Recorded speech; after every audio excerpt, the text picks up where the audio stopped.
여론으로 풀어보는 정치 이슈 풀풀 시간입니다. 새해 첫 시간 배철호 리얼미터 수석 전문 연구위원과 함께 이야기 나눠보도록 하겠습니다. 어서 오시죠, 위원님. 네, 안녕하세요. 네, 새해 복 많이 받으시죠? 네, 새해 시청률 많이 받으세요. 예. 감사합니다. 자, 2022년 이제 대선의 해가 밝았습니다. 연초 민심부터 살펴봐야 될 텐데요. 새해를 맞아서 엄청나게 많은 여론조사들이 쏟아졌습니다. 저희 먼저 리얼미터 결과부터 보도록 하겠습니다. 지난주 일요일부터 금요일까지 6일 동안 조사를 했습니다. 이재명 후보 소폭 상승했고 윤석열 후보 소폭 하락했습니다. 여전히 접전이긴 하고 많은 여론조사 결과에서 뚜렷한 이제 나타난 결과는 윤석열 후보는 하락했고 이재명 후보는 상승했다라는 겁니다. 신년 여론조사 전체적인 분위기 어떻게 보고 계신지요? 한 줄로 정리하자면 이재명 후보는 그래프에서 보시다시피 견조한 흐름이 유지되고 있고 윤석열 후보는 이제 45.2에서 39.2 좀 조정 없는 하락을 좀 보이고 있다. 보통 이제 하락을 하더라도 출렁거리면서 내려가는데 이렇게 일방적으로 내려가고 있다는 것은 그만큼 윤석열 후보에게 굉장히 아픈 대목이고 이제 안철수 후보도 이제 3.3에서 6.6 이렇게 조금씩 보통 이제 제3지대 후보가 선거 캠페인 상황에서 들어가면 전강 후약, 투표율이 다가올수록 이제 지지율이 줄어드는 것이 흔히 봐왔던 패턴인데 이번 같은 경우는 거꾸로 투표율이 다가오면서 제3지대 후보가 조금씩 좀 커지고 있는 그런 현상.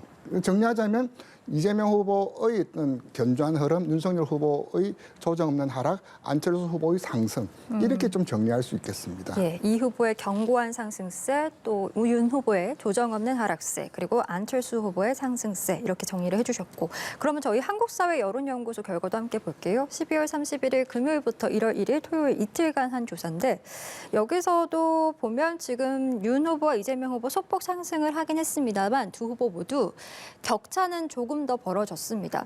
지지율 격차가 뭐 다른 여론조사 기관에서는 10%포인트가량 나는 것도 있고 격차가 점점 벌어지고 있는데 가장 큰 원인은 뭐라고 분석하고 계신지요? 지금 이제 양 후보의 격차가 벌어진 것은 아까 뉴스 리포팅에도 나왔지만 이재명 후보가 그렇게 급등하면서 이렇게 뚫고 올라간 것이 아니라 보면 윤석열 후보가 전체적으로 좀 내려앉으면서 격차가 좀 벌어지는 좀 기묘한 좀 현상인데요. 좀 그렇게 하지만 또 이재명 후보가 그냥 올라간 건 아니에요. 나름 일련의 정책 행보도 있었고 무엇보다도 지난주에 보면 이낙연 전 대표, 정세균 전 총리가 선대위에 공식적으로 합류를 했었죠. 그리고 이제 열린민주당, 더불어민주당 합당을 하면서 이를테면 원팀이 제대로 이렇게 완전체가 좀 구현되었다. 그런 측면들 그리고 일련의 정책 행보들 이런 요인에서 이제 좀 읽을 수 있고 이제 연초 이제 다른 조사와 비교하자면 공중파가 진행했던 전화 면접 방식의 조사에서 보면은 윤석열 후보가 이렇게 좀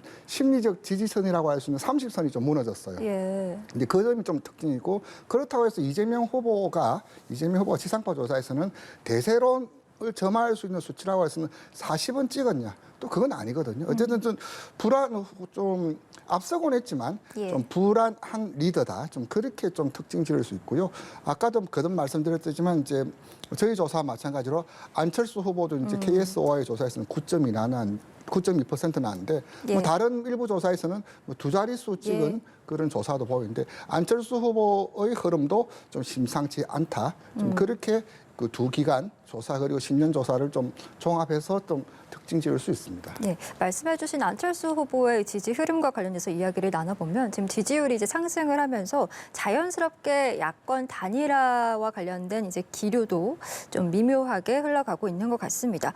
안 후보의 상승세가 대선 국면에 미칠, 대선 레이스에 미칠 영향력은 어느 정도다라고 보시는지요? 제가 지난 시간에 지금은 이제 좀 단단히 숫자 좀 작지만 시간이 지날수록 좀 커질 거다. 그 이유는 일단은 역대급 비호감 선거 네거티브 난타전에 따른 제3지대 후보의 그만큼 성장할 수 있는 그 토양과 이제 영향력이 크다는데 그 다른 조사도 보면 마찬가지지만 그 공통적으로 발표되는 조사를 보면 패턴과 상관관계를 읽어야 되거든요. 즉 이제 윤석열 후보가 빠진 만큼 안철수 후보가 올라가고 있고 또 태도 은폐층, 미결정층이 높아가고 있는데 그 안철수 후보의 지지율을 어떻게 읽어야 되느냐 이런 자력으로 획득한 지지율이냐 아니면 반사의 이익이냐 여기서 이제 두 가지가 좀 혼재되어 있는 것 같습니다. 보자면 자력으로 올라간 것도 일부 있지만 아무래도 윤석열 후보의 낙폭을 일부 좀 흡수한 그런 측면이 네. 좀 크지 않냐, 더 크지 않냐, 좀 그렇게 좀 해석하고 싶습니다. 예, 안철수 후보와 관련해서 이제 더불어민주당도 그렇고 국민의힘에서도 계속 러브콜을 보내고 있잖아요. 일단 안철수 후보는 선을 긋고 있는 상황인데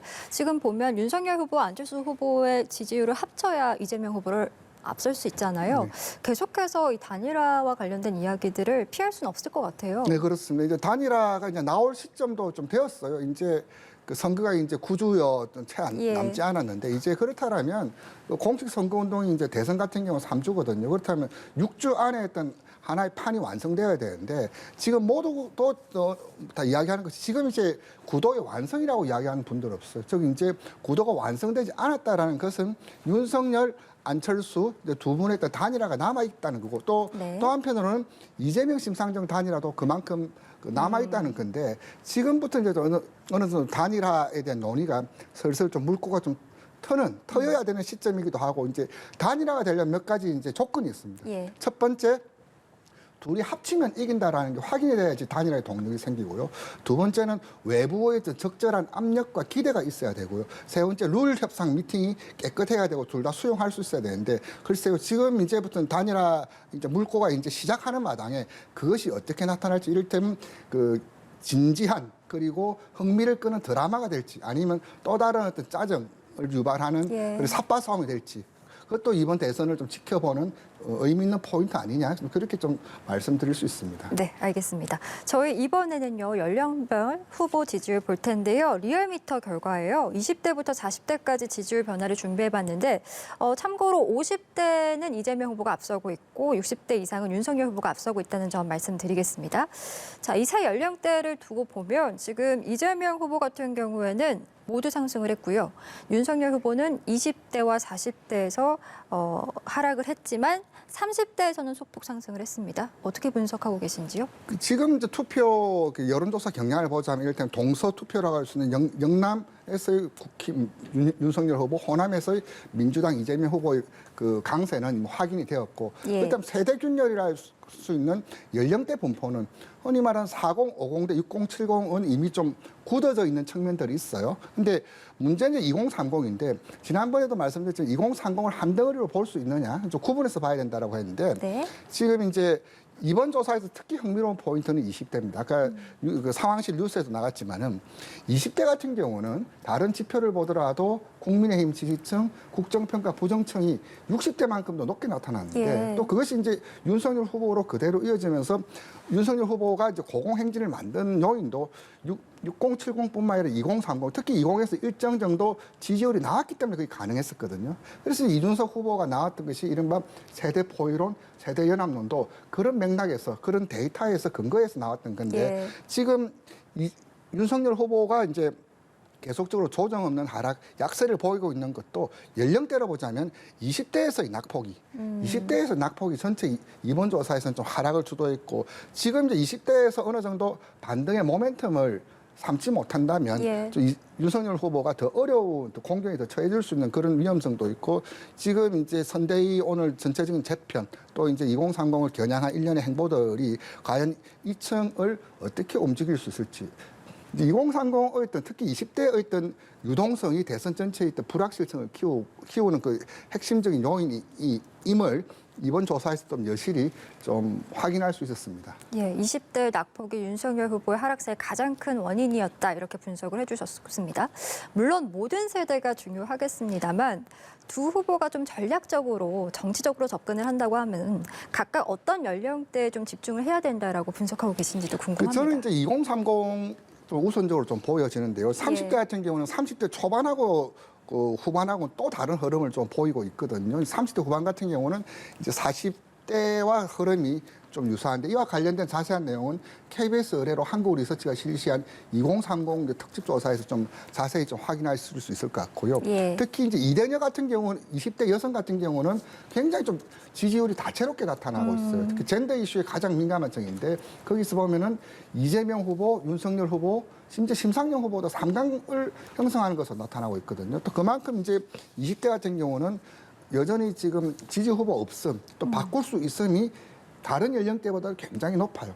이제 4050과 6070은 이미 다른 조사를 보더라도 지지할 후보가 있다, 바꿀 의향 없다는 건 이미 굳어져 있는 유동성이라는 게 10% 내지만은 2030은 여전히 그 지지 후보 교체와 아직까지 없다라는 걸 표현하면 심한 경우 40% 넘는 예. 절반 정도는 아직까지도 지지를 어떻게 가야 될지 방향성을 보이지 못하고 있거든요. 그렇다면 양 후보 모두 2030에 이제 그 화력을 그리고 정책을 행보를 그렇게 좀 집중하고 있는데 좀 그에 대한 2030의 반응은 또 어떻게 나타날지 그것이 이제 이번 대선을 보는 핵심적인 포인트 세대로 봤을 때는 예. 그렇게 좀 설명드릴 수 있습니다. 역시나 2030이 가장 중요하다 이렇게 말씀을 해주셨습니다. 자, 이번에는요 이재명, 윤석열 후보 지역별 지지율 살펴볼 텐데요. 리얼미터와 엠브레인 퍼블릭의 결과를 비교해서 저희 보도록 하겠습니다. 보시면 지금 서울과 충청 지역이 두 지표 모두 가장 접전인 것 같습니다. 네.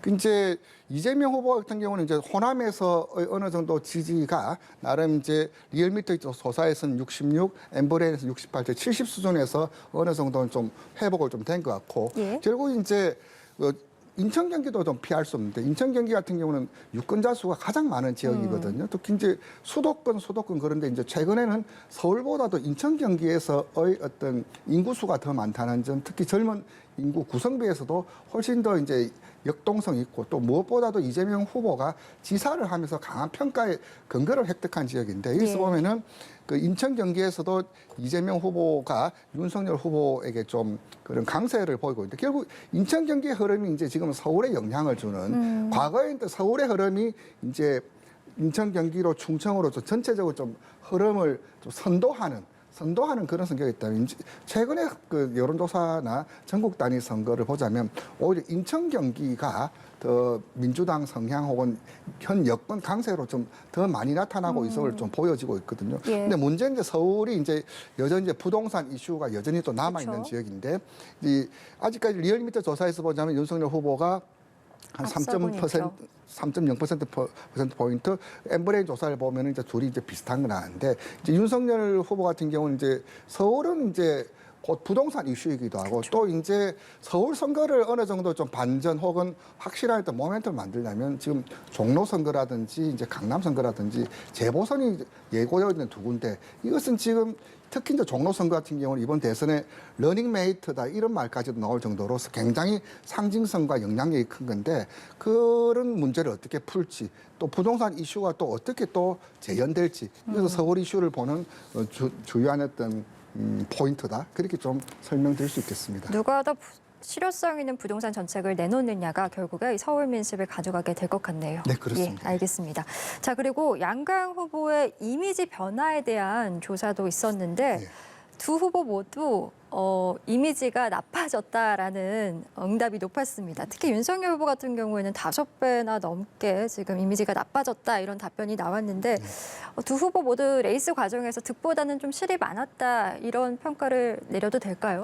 보통은 이제 에펠탑 효과라고 하는데 이제 인지도가 쌓이면 호감도도 같이 따라온다. 네. 이제 노출 빈도에 따라서 이제 여러 이제 인간적 면모라든지 여러 요소들을 발견하면서 혹시 잘못 알고 있었던 것을 새롭게 알겠냐면 이미지가 좀 좋아졌다라는 예. 게 좀 일반적이고 그것을 이제 에펠탑 효과라고 하는데 이번 조사를 보면은 둘 다 나빠졌다. 그나마 이제 이재명 후보 같은 경우는 그나마 좋아졌다는 건데 윤석열 후보 같은 경우는 이제 이미지가 더 나빠졌다라는 것이 거의 40% 이상 좋아진 건데 예. 선거에서의 지표를 보는 게 크게 4가지가 있습니다. 첫 번째 인지도, 호감도, 지지도, 충성도입니다. 근데 인지도는 이제 대선 상황에서 몰라서 못 찍는 경우는 없겠죠. 문제는 예. 호감도인데 호감도는 이제 지지도가 향후 갈 수 있는 어떤 포텐, 잠재력이 좀 극치라고 볼 수 있고 지지도보다도 어찌 보면은 성격은 후행하지만 호감도가 지지도로 이어지는 그런 어떤 전 단계에서 매우 중요한 건데 예. 윤석열 후보 같은 경우는 지금 글쎄 이미지가 이렇게 좀 나빠졌다는 것은 지지율이 지금뿐만 아니라 앞으로도 발목 잡을 수 있는 그런 요소인데 윤석열 후보가 가지고 있는 뭐 부당함에 맞서는 당당함이라든지 네. 법치, 공정, 상식 이런 류의 어떤 그런 기대감이 최근에 일련의 행보를 통해서 말이 좀 거칠어졌다. 네.